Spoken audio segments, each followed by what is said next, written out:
All right, thank you, Howard, and good afternoon to everyone out there. Today I'm going to be discussing the performance of a subsurface investigation program for typical projects that we encounter here in New York State.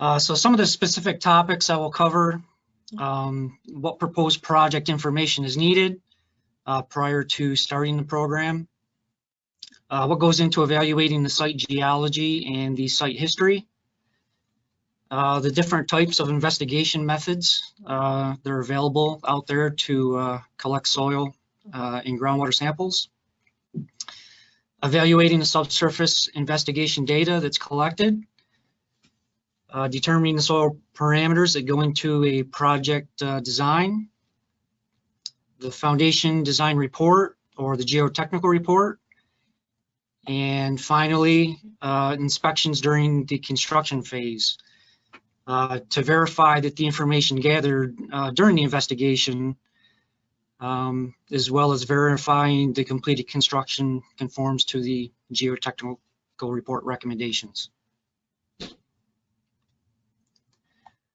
So some of the information we like to have before we start the project include the proposed site development with respect to a finished floor or a finished grade elevation.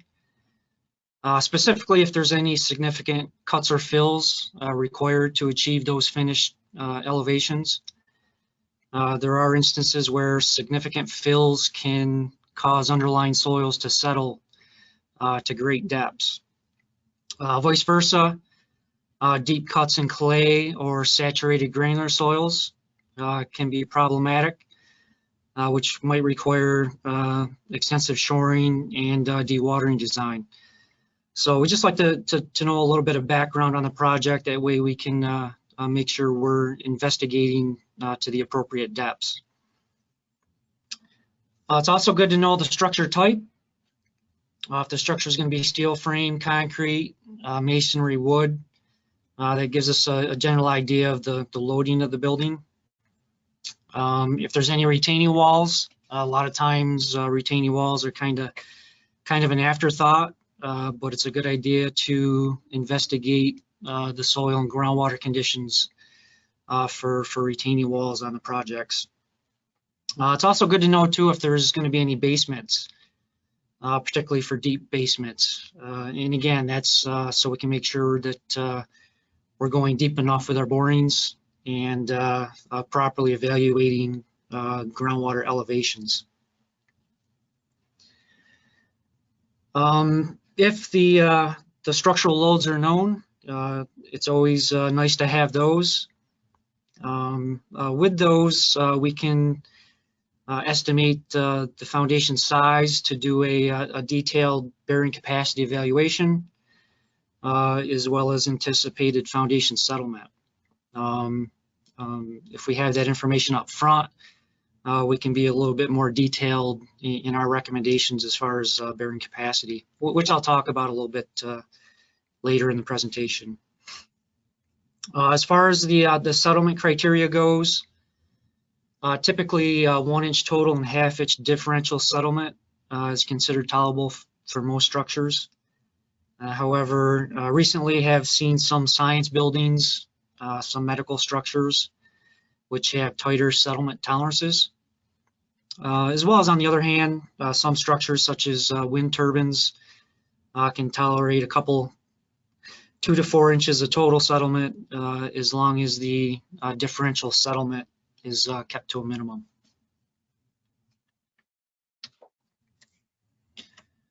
It's always a good idea to do a quick desktop study prior to starting a project, just to get a feel for what you might expect to encounter on a project site. Some of the resources available include published soil and rock maps. The State Department of Education, they publish soil and rock maps for New York State, which we can look at to get an indication of what we would expect to see as far as the soil and rock conditions in a particular area. The USDA, they also publish maps, and they also have data such as engineering properties of soils and suitability for roadways and buildings that's sometimes useful to look at. There may also be previous investigation reports for a site or a project area. If the project is an addition to an existing structure, there may be a report or soil borings available for that existing structure. If the project is at a college campus, sometimes there's reports available for adjacent structures. Again, just to get an idea of what might be expected in the general project area. We'll also take a look at prior uses of the site. We'll take a look at historic aerial photos, as well as some of the old sand-borne fire maps, which go back to the 1800s. Both these give us a sense of what type and where previous structures may have been on the site.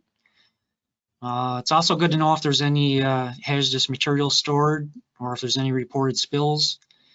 That way any field personnel collecting soil or groundwater samples can be properly protected. Existing building details. If there are existing buildings on the site, it's always a good idea to look for any signs of building settlement or distress, along with the type of building foundations. If we know the existing building is founded on shallow foundations and we see cracks in the foundation walls, that may be a sign that there's poor conditions or something going on out there that could be soil related. Not always, but sometimes. We also have our own internal database. We have soil borings going back to the start of ATL, 54 years. We have a map of New York State that we can look at and look at previous projects across the state, just to get an idea of what we could expect from past experience. There are some other ones. New York State DEC, they have a water well database up on their website, which sometimes you can get an idea of the depth to bedrock as well as the groundwater depths from that website. And that brings us to question number 1.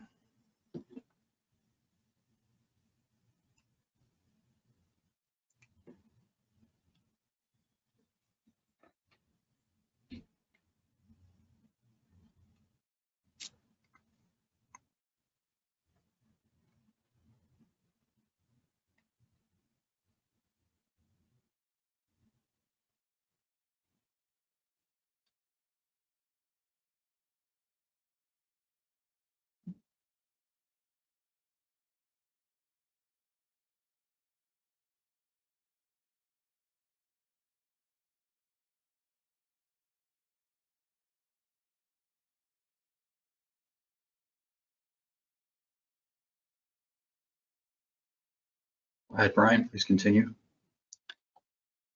Okay, question 1. Which of the following is a resource for evaluating potential subsurface conditions at a site?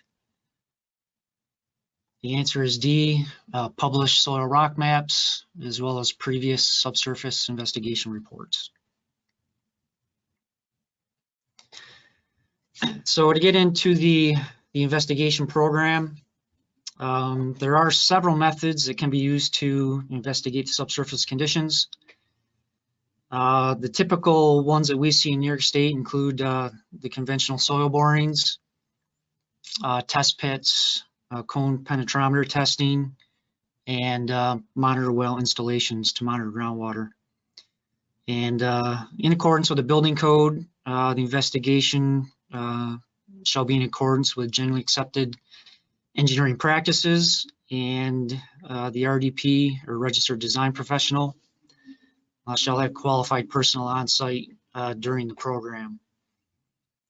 So the photo on the far left here, this is a typical all-terrain vehicle drill rig. And the advantage of doing soil borings with a drill rig is we can collect samples at depths greater than 100 feet.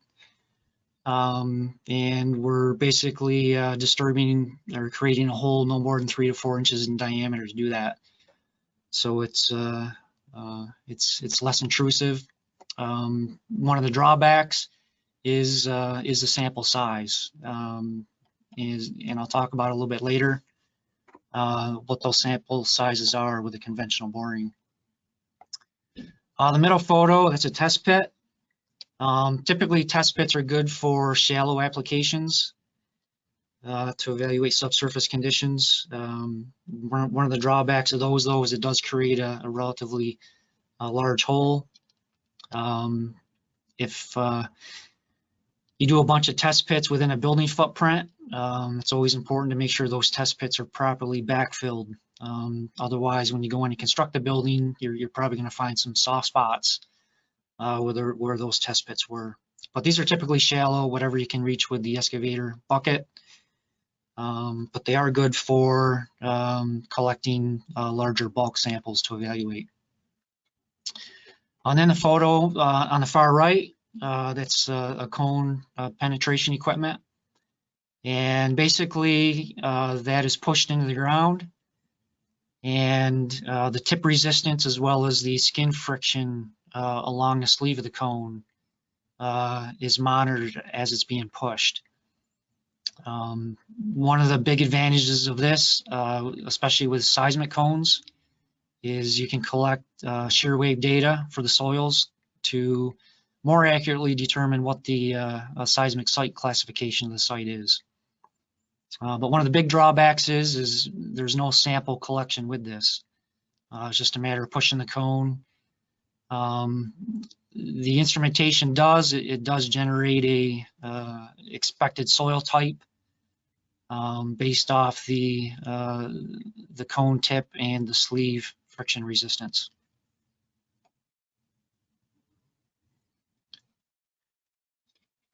So the photo on the left, those are the conventional hollow stem augers, which most projects in New York State, the soil borings are advanced using hollow stem augers.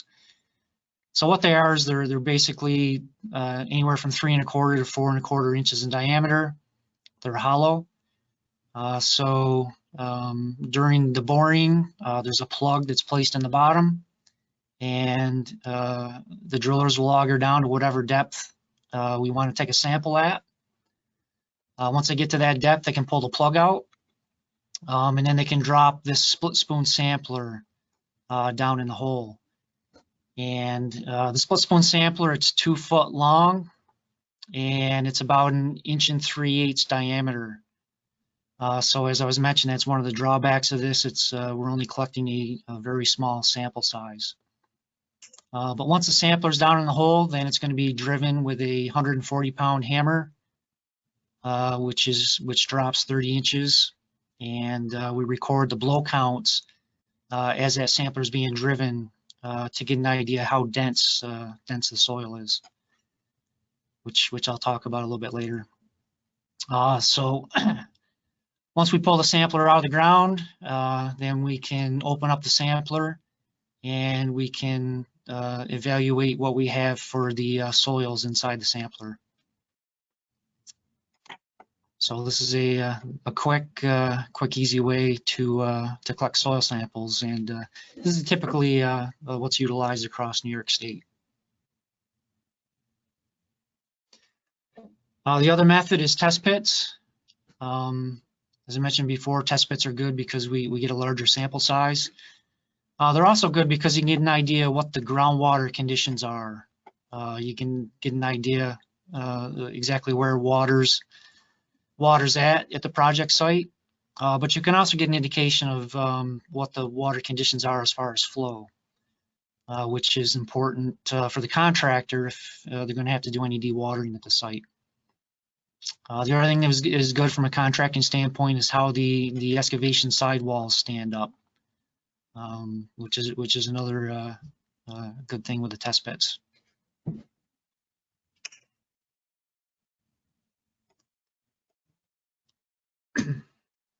So the question always comes up, how many borings or test pits should be performed, where to perform them, and how deep. So the investigations, they can be performed in phases depending on the size and complexity of the project. There may be a preliminary phase where there's a couple borings done just to get a general idea what the conditions are, and then a final phase to go in and collect more detailed information. But per the building code in New York State, the number of borings, the location, as well as the depth is going to be determined by the registered design professional for the project. So the number of borings is really going to depend on the size of the structure. As a rule of thumb, typically one boring per 2,500 to 5,000 square foot is a starting point, or depending on what we know about the subsurface conditions at the site. If we expect the conditions to be consistent across the site, maybe less borings, or if they're highly variable, maybe more borings would be necessary. But the more borings that are done, typically the less risk. The less risk you're gonna have later on down the road. As far as the location, typically want to do at least the four corners of the building with some in between, depending on the size of the building. But again, that's going to depend on how consistent the subsurface conditions are. So I talked a little bit about settlement, and one of the things with differential settlement, that's evaluated based on the difference in conditions across the site. So if one side of the building is going to be founded on real soft soils and the other side on hard soils, you would expect to have some differential settlement due to the different density of the soils. So that's one reason to do more than one boring for a project. The depth of the borings is a rule of thumb. It's generally going to be about 2 times the foundation width for spread footings, or through any soft soils, fill, or organics to a suitable bearing layer. And we want to do that because if we need to recommend deep foundation design parameters for those scenarios, we always want to know where that bearing layer is for those deep foundations. We also want to do at least one seismic boring for a site. So per the building code, we need to evaluate the soil profile down to 100 feet. It doesn't mean we need to do a 100-foot boring. Typically in New York State, we're going to be into rock or very compact glacial soils well before 100 feet. And we know those soils are going to extend down to at least 100 feet. So typically in New York State, the seismic borings are probably in the neighborhood of 50 feet, somewhere in that neighborhood.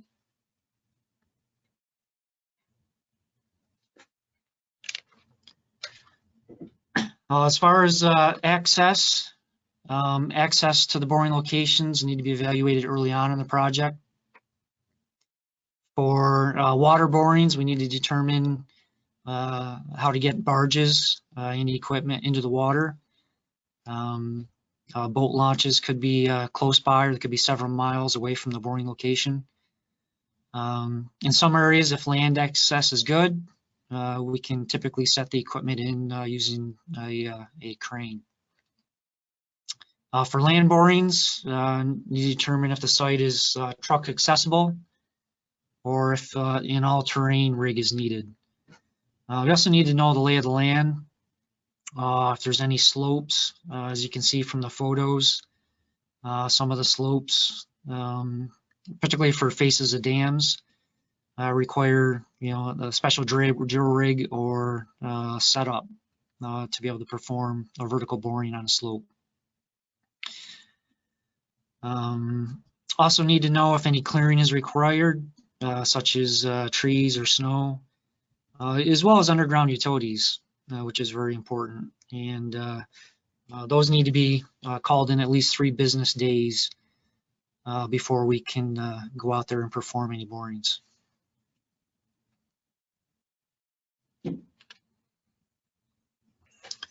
So this is a photo of something we sometimes see in urban areas where maybe an existing building has burned and the building was just caved into the basement, and then a nice imported gravel fill was placed over the surface. And you know, looking at it from the surface, it looks like an ideal building site.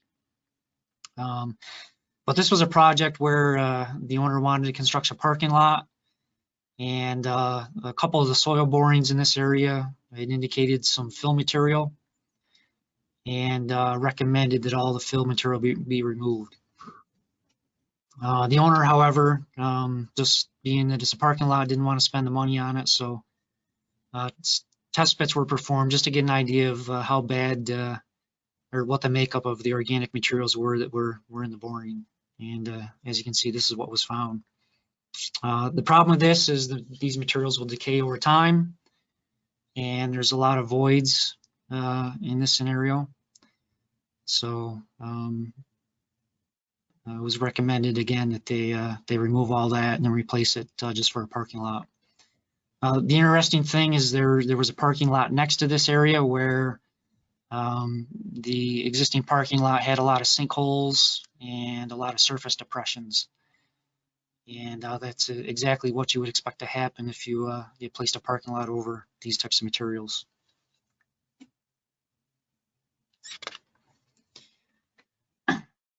Here's a situation that may or may not be expected on a site, depending on the number of borings as well as the location. If a boring was done right here over the top of this big boulder, you might expect that you might encounter bedrock at that depth if you're doing just one boring. So again, this kind of shows the importance of doing more than one boring for a project site. So how could we reduce this risk? Well, as I mentioned, we could do more borings. One of the things as well, if we have a rock core, if we took a rock core of this material and we compare that to our soil and rock maps, that'll give an indication if this is what we'd expect to find for a rock type. So for this particular area, this particular area is mapped out as a shale, having a shale bedrock formation underneath. So if this core in this boulder actually looks like a piece of sandstone, so just by comparing the rock core that would have been encountered versus a soil or rock map, that would have raised a red flag that something's going on there. The other thing, this is a glacial till stratum, and one of the things most geotech engineers in New York know that cobbles and boulders are typical of glacial till formations. And a lot of times you'll see in a geotechnical report where they'll make mention that cobbles or boulders may be encountered, even if they didn't encounter them in the borings for a glacial till stratum.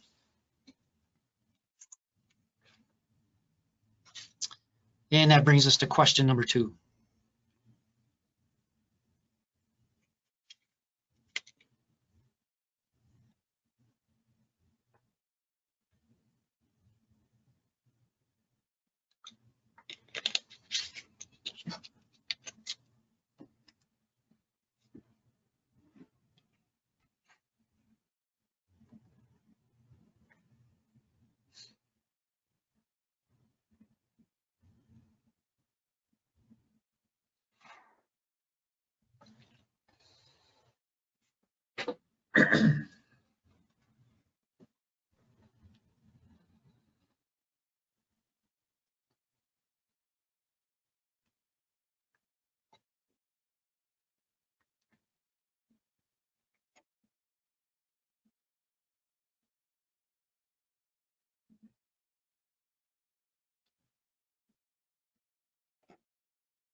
Brian, go ahead. Okay, question number 2. Which subsurface investigation technique does not recover soil samples for observation? The answer is B, cone penetration test. All right, so once we have the subsurface samples collected from the test pits or borings, they're classified using the Burmeister or the Unified Soil Classification System so that the engineering properties of the soils can be evaluated. And the soils are going to be classified as a gravel, sand, silt, clay, or a mixture of those materials. The groundwater depths or elevations, they also need to be determined, as well as if the groundwater is a perch condition, just resting on top of a confining layer, or if it's a static groundwater table, or an artesian condition that is under pressure. The other thing that's looked at is the soil samples are going to be observed for coloration, modeling, oxidation, things of that nature, which might indicate where the groundwater table might be at the site. Also, any unusual conditions, such as the presence of fill materials, organics, or odors need to be noted and evaluated. I'm not going to cover any environmental aspects in this presentation, but there are certain regulations that need to be followed if contamination is suspected at a site. Once the samples are classified, then we can determine what laboratory tests to run on the samples, which will aid in determining the design parameters. And we also want to look at any additional information from the field.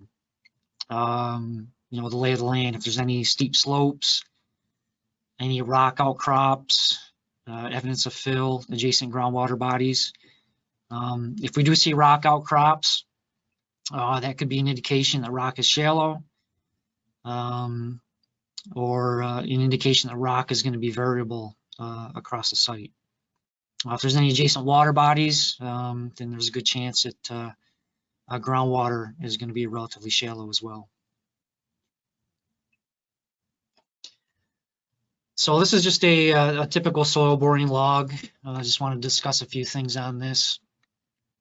So looking at it, you know, the boring, this boring is being advanced by 3 1/4 inch hollow stem augers.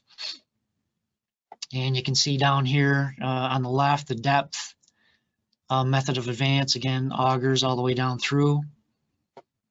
And then sample type, that indicates a split spoon sample type. So the split spoon is being driven at every 2-foot interval on this log.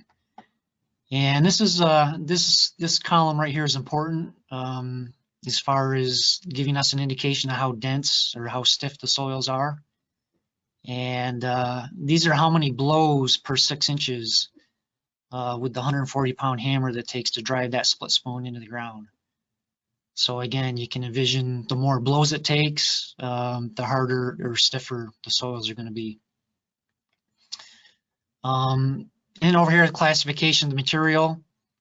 Again, so for sample number 2, the 2 to 4 foot depth, the material that's recovered in the split spoon is classified as a MF sand little silt, which in accordance with the Burmeister, that material is going to be primarily a sand with little, which is 10 to 20% silt. And it's also being, based on observations, it's saturated and non-plastic, which means that you can't roll a thread with the material in the field. This particular log also includes the Unified Classification System symbol, which is SM, which in that classification is a silty sand. And as you can see, as we go down, different materials are encountered. So at 4 feet down, a clay with some silt, trace sand was encountered. Again, it's saturated. Plastic, meaning can roll a thread with the material. And the USCS classification is a CL. The other important thing to look at on the log is the groundwater observations. And as you can see, once the boring was completed and the augers were removed, water was pretty close to the surface, which generally matches up. We see the soils being saturated at around 2 feet, just based on the soil observations. So to continue on with this log, this particular boring was advanced to 52 feet. And again, you can see the blow counts. So right around 30 feet, you'll see WOH, which stands for weight of hammer. And basically what that means is when the split spoon sampler was put into the ground to that depth, once the hammer was set on the sampler, that sampler sunk into the ground 6 inches without having any hammer blows on it. So that would indicate the material is a very soft or very loose material. And based on the soil description, it's being classified as a sand, some gravel, trace silt. So that's going to be in a loose to very loose condition based on these blow counts. You also see at a depth of about 33 feet, the blow counts increase drastically, which indicates a very, very dense material, which is being classified as a glacial till, which glacial tills are typically a very dense material, geologically speaking. Here's another example log. It's being advanced by 4 1/4 inch augers. You can see down here. And then at a depth of about 5 feet, bedrock was encountered, and a 5-foot rock core was taken. So looking at the blows on the sampler for the soil portion, this soil looks very dense as the blow counts are over 100 for very minimal penetration. So the other thing to look at over here in the classification is the rock type. Once the rock core was recovered out of the ground, it was classified as a phyllite. And a couple important things that we look at is the percent recovery. So there was a 5-foot rock core taken. However, only 42 inches was recovered, which is a recovery of 70%, which indicates the rock isn't totally solid. There may be some weathering within the rock stratum. We also look at the RQD, which is the rock quality designation, which is basically how many pieces longer than 4 inches are there, which gives an idea of how solid the rock is. So in this case here, an RQD of 0 is very poor quality rock because it appears to be very layered. There were no pieces greater than 4 inches in length. So the importance of that, probably more from a construction standpoint, is you would expect rock with that low recovery in RQD to be able to be rippable with conventional excavation equipment. And that brings us to question number 3.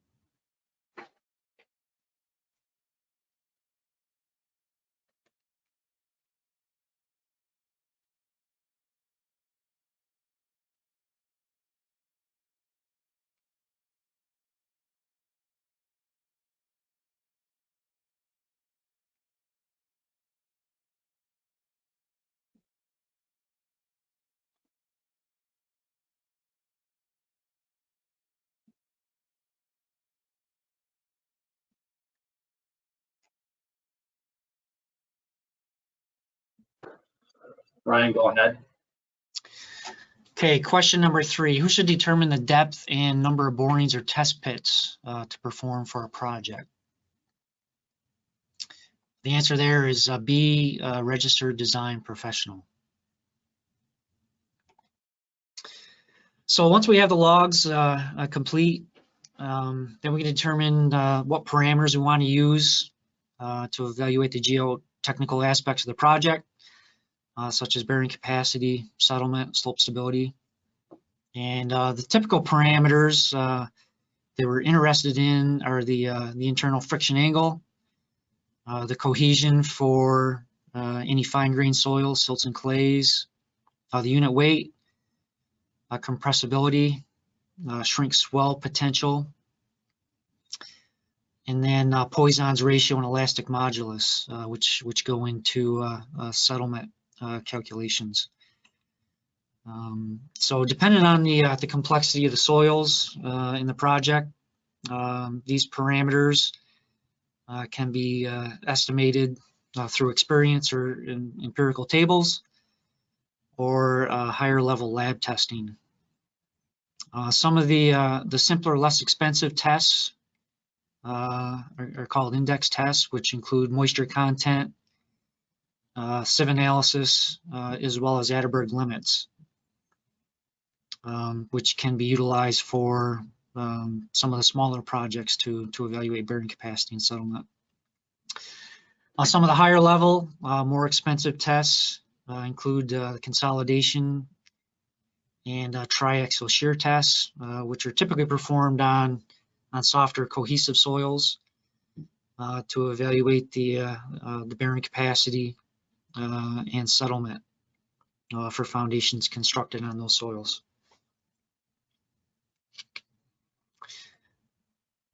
This is a typical geotechnical empirical table to determine the friction angle and unit weight of a soil based on the SPTN values from the soil borings. So as I mentioned before, on the one soil boring log, if you have a loose soil, and this is for cohesionless soils, your sands and gravels. If you have a loose soil with blow counts between 4 and 10 on the SPT sampler, the friction angle is estimated to be somewhere between 27 and 32 degrees, as well as the unit weight can be anticipated to range anywhere from 90 to 115 pounds per cubic foot. Now there are some things to be aware of. Correlations in the gravel soils may be unreliable due to the split spoon sampler difficulties, particularly the size of the opening. If you have a stratum with a lot of cobbles, 3 or 4 inch cobbles, that's going to artificially increase the SPTN value. So it's important to take a look to see if there's the potential to have a situation like that.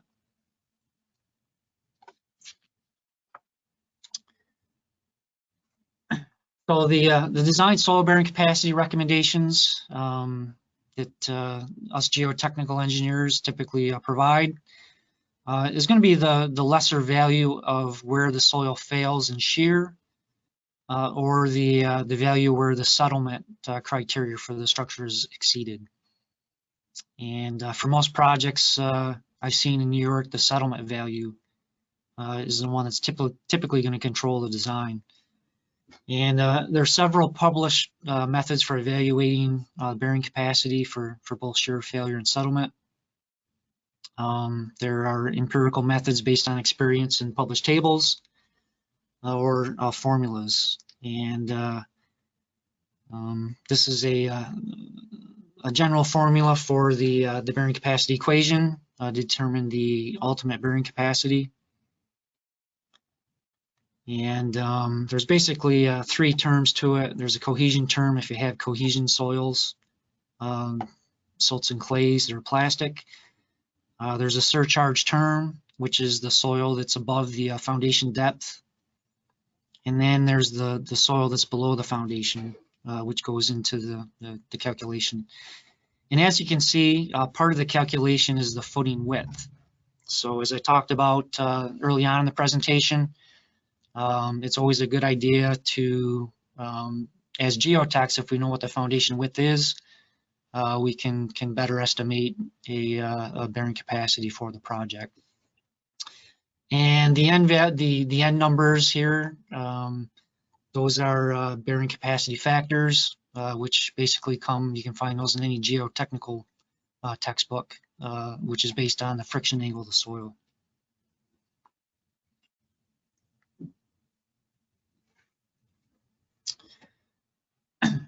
Here's a typical table which has allowable bearing pressures for various soil and rock types for spread footings, which is sometimes utilized from a preliminary standpoint.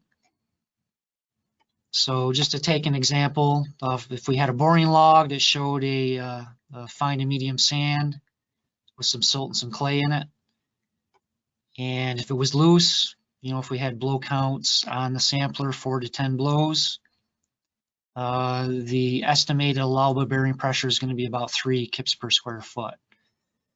So this is one quick way to come up with a design bearing capacity for a project.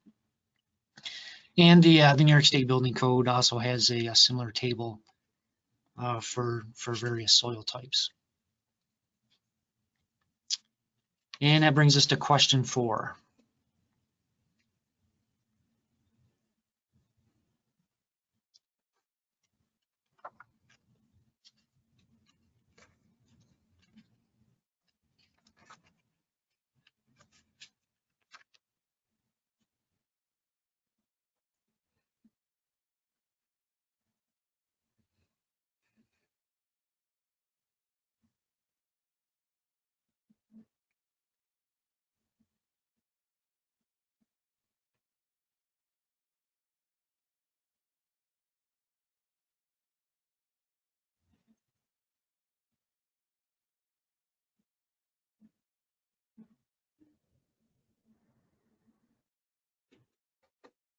Brian, please continue. Okay, question 4. Besides shear failure, bearing capacity of a soil to support a footing must also consider C, settlement. So I'll talk a little bit about the Geotech report. The Geotech report should contain a boring or test pit location plan. And this should be the actual location that these are performed, and not the plan, which is important. A lot of times when we go out on projects, we already have a plan of where we want to do them, but we can't always get there because of issues such as clearing, such as utilities. And you can have large variations in short distances between the boring locations. So it's always important to make sure that those plans get updated and accurately reported. Soil boring logs and profiles, which give a good visual representation of what the soil conditions are. The groundwater elevation, and whether or not the groundwater is a perch condition or artesian, as well as recommendations on how to control groundwater during construction.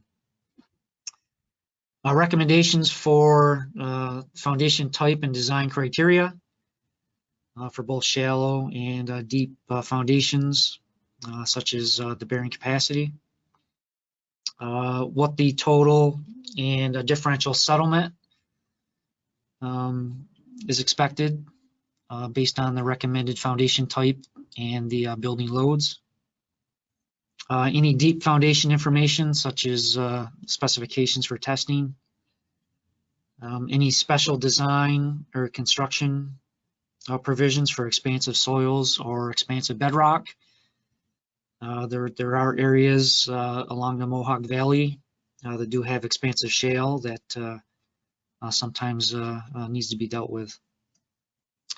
And then finally, compacted fill construction specifications as far as the type of fill to be utilized, lift thickness, and the compaction requirements for the fill.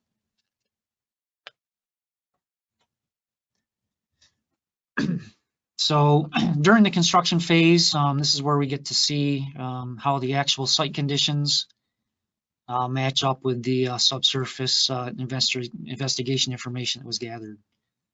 And during construction, it's important to verify the design soil parameters from the geotechnical report are still valid, as well as to verify the completed construction conforms to the project documents.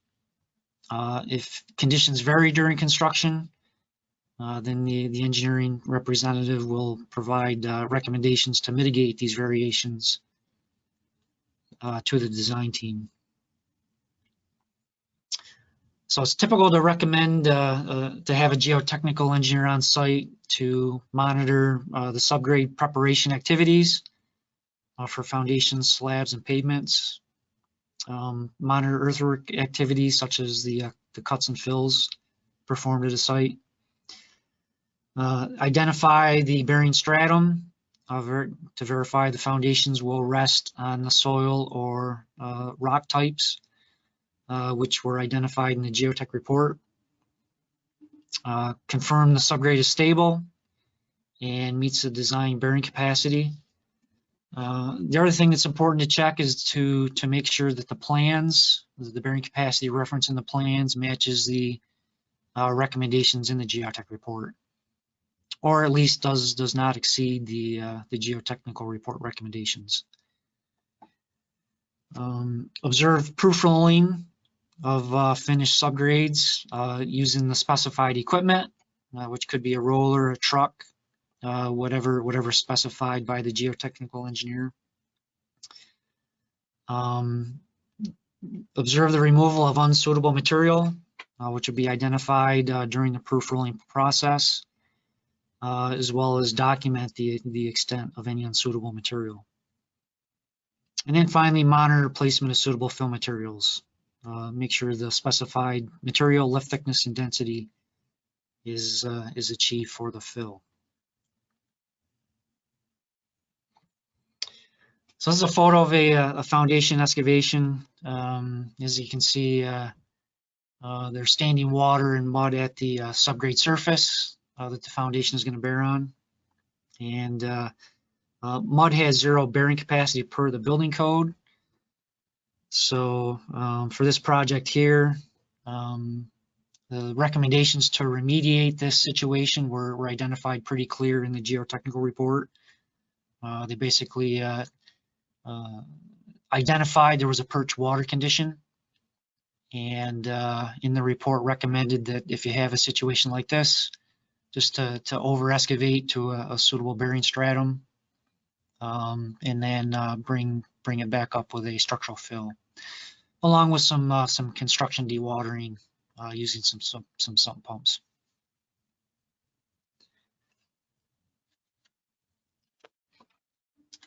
Here's another situation where the previous day the subgrade was inspected, and the previous day was sunny, dry. Everything looked good. However, overnight, heavy rain saturated the subgrade. So after this happens, everything needs to either dry out, or the disturbed soils at the surface need to be removed and replaced with structural fill.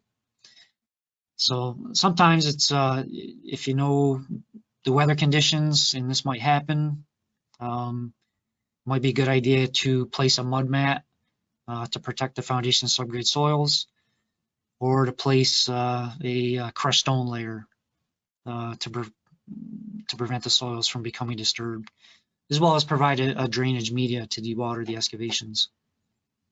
And this is a typical scenario, or a typical solution to that scenario, where a crushed stone was placed on the subgrade to provide a stable working surface, as well as to be able to dewater the area with the sump pump. So I think too is this from a formwork and rebar placement. With this way too, the iron workers aren't dragging rebar through mud, and contaminating the rebar, and the rebar clearance on the bottom is going to be much more consistent with a working platform.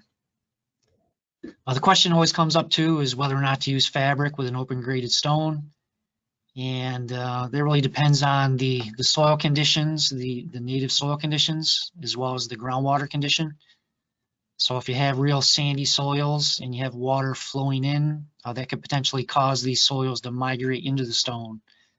And then over time, you might see some settlement outside in this area. So every geotech has their own philosophy on that.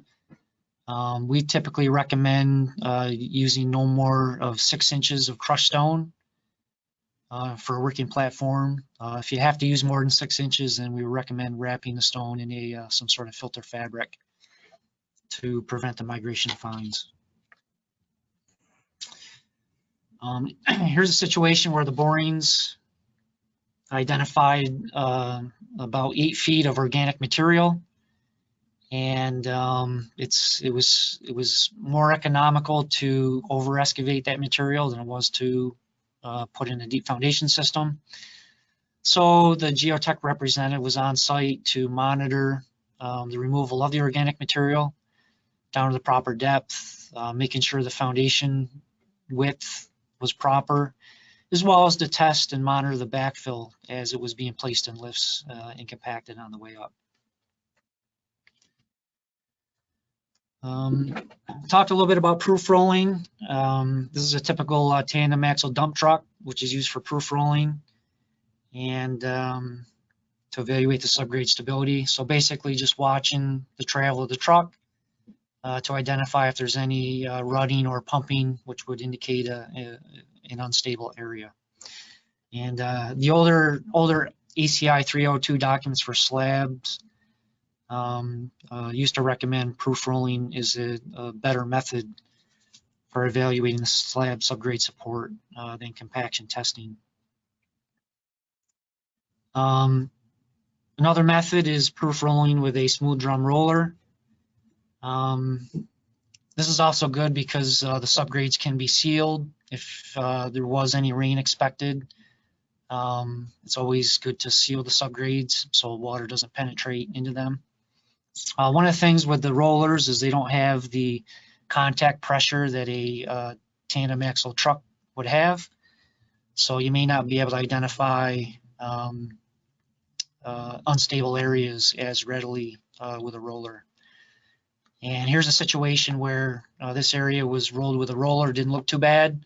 However, once a loaded tandem axle truck went over it, you could see the amount of rutting and this soft spot in this area here. So the Geotech report should always recommend what type of equipment to use for proof rolling subgrades. Here's another piece of equipment, the off-road trucks. These are sometimes used. These, because they have a lower tire pressure, they don't exert the same pressure or as high a pressure as a tandem axle does. But because they have such a large footprint, they will affect the soils at a much deeper depth. But we've seen these used sometimes. And this is a project. This area here was going to be a car parking area. However, during construction, the contractors used it as a haul road. And you can see the off-road trucks, because the tires are low pressure, they bounce. And every time it rained, these ruts would fill in with water. Trucks would go over it again and basically kept beating the moisture down in the ground, creating the whole area to become unstable. So sometimes in geotechnical reports, you'll see a recommendation to construct haul roads during construction to limit disturbance due to construction traffic. And that brings us to question 5.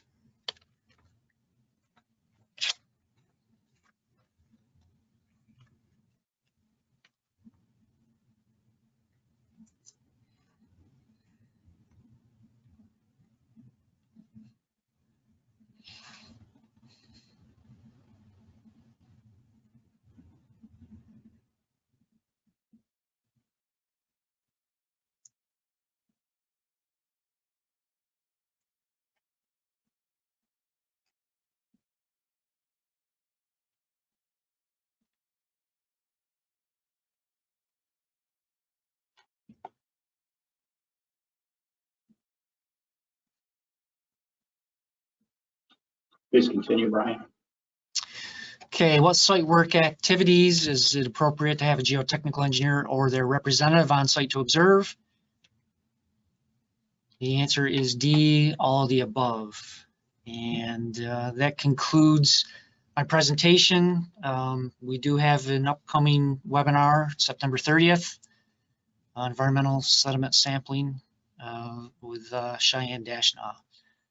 So I thank everybody for your time. If there's any questions out there, I'll take those now. There was more of a comment, Brian, that came across with respect to question 2. Although CPTs typically do not recover samples, there are sampler adapters that allow sampling particular layers using a CPT. It's just kind of... Yep. Okay, thank you, Howard. If there are any questions or comments, please submit them now.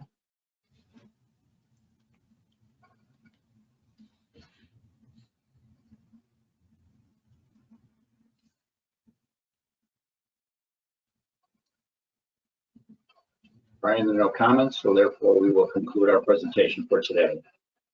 Okay, thank you, everyone.